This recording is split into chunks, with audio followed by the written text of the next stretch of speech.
There you go. My day's going all right. Yeah. Kind of a slow, not even a slow start, but definitely needed some time to myself today. Felt that. And fucking went on a nice walk. Had some coffee. Everybody should walk more. Exactly. Gangsta. Just like for no reason. Yeah. Just literally walk in your neighborhood. Yeah. Walk with no destination. You live in Virginia Beach, you can do it. Don't act like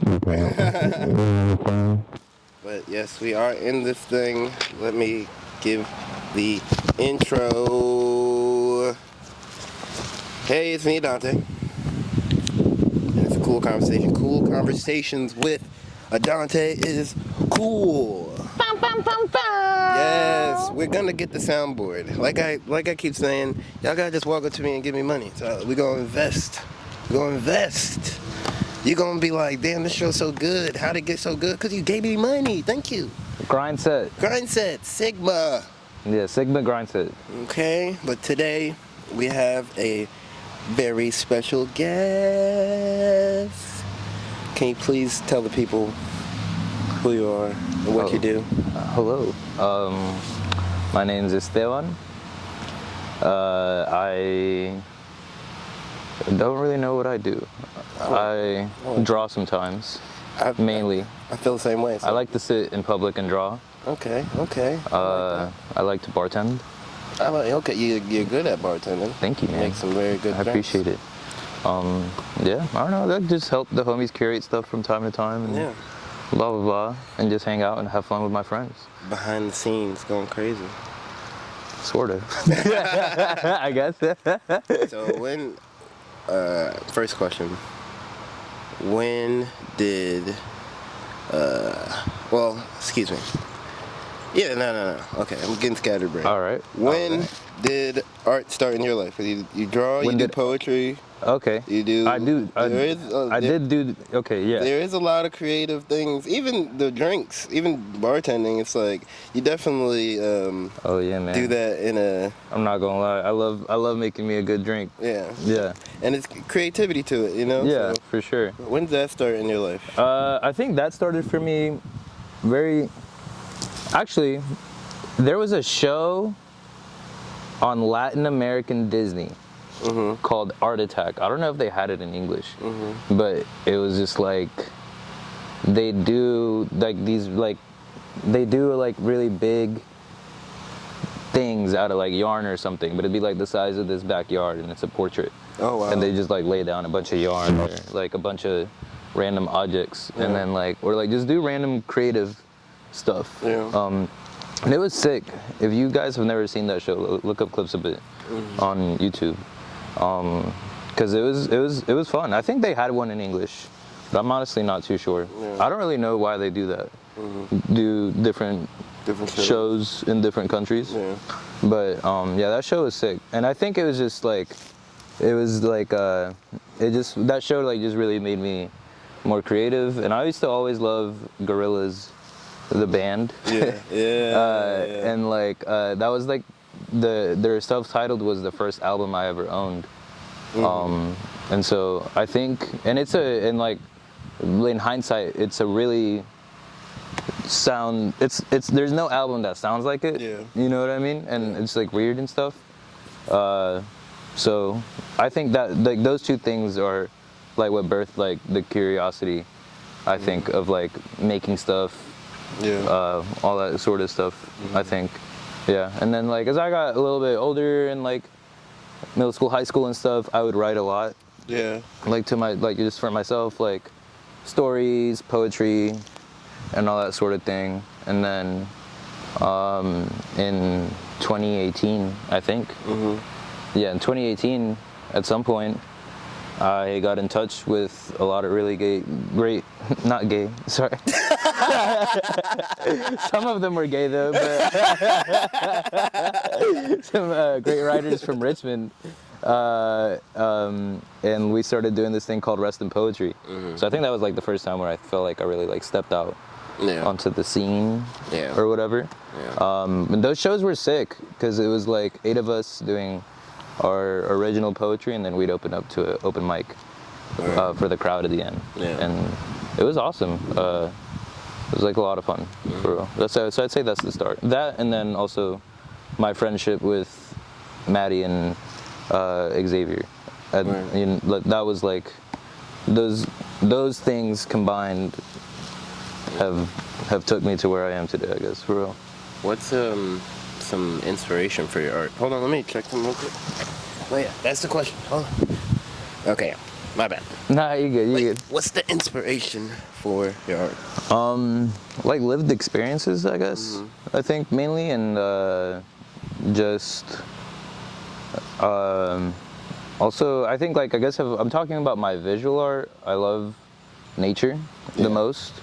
I like, especially nowadays, I love to try to incorporate nature into my art a lot, because I think you know, like we were just talking about earlier, it's nice to go outside for a walk sometimes. Yeah. And blah blah blah, and I love to, like, something I learned from my dog. My dog will stand in the middle of the yard when it's really sunny outside, and she'll just smell the air, and like you can just see her smiling and like sunbathing. Yeah. And like that's tight. so that sensation, I think that's something I like try to draw a lot of inspiration from. And then also random, but the Lord of the Rings. The Lord of the Rings really inspired my art style a lot. How so?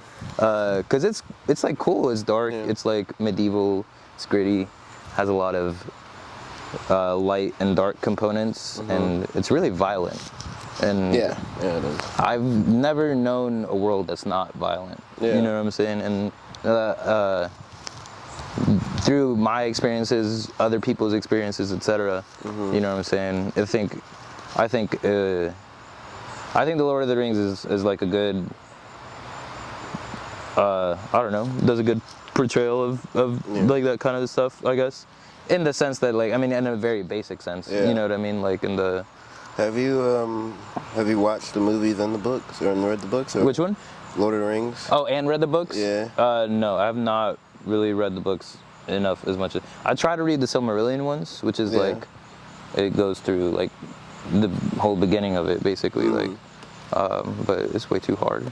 Yeah, it's a fucking thick ass book. Yeah, and it's like one of those, like, if you guys think Game of Thrones has a lot of names, like the Silmarillion in the Lord of the Rings is notably just difficult because it's just a bunch of names. Yeah. Like it's a bunch of names, it's a bunch of places, and then there's different names that are the same people. So fuck you. You know what I'm saying? I'm not reading that.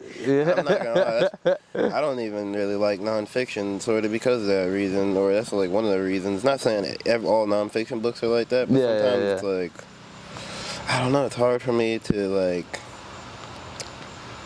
I don't know. Maybe I don't have an imagination or some shit, but it's just like I just run out of space to fucking keep track of what's going on. With like fiction, I mean nonfiction, it's just like, here's some facts. I'm like, oh, thanks. You know or like, if you're gonna write a fiction book, talk to me about one guy and like tell me all the details about it. Yeah. Like, I want to know if he has something wrong with his pubes or something. I don't know. You know what I'm saying? Like, why is he scratching all the time? A medieval night with crabs. Don't fucking steal that idea. Yeah, facts.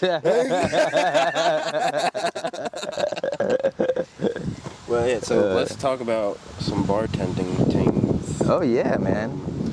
So, because, you know, look, I feel like when people imagine bartender, it's like, imagine somebody in a dark bar, fucking like, hey, I need a beer, and just like, yeah, it's just me at Mel's place turning the lights lower. Exactly. Like whiskey and coke.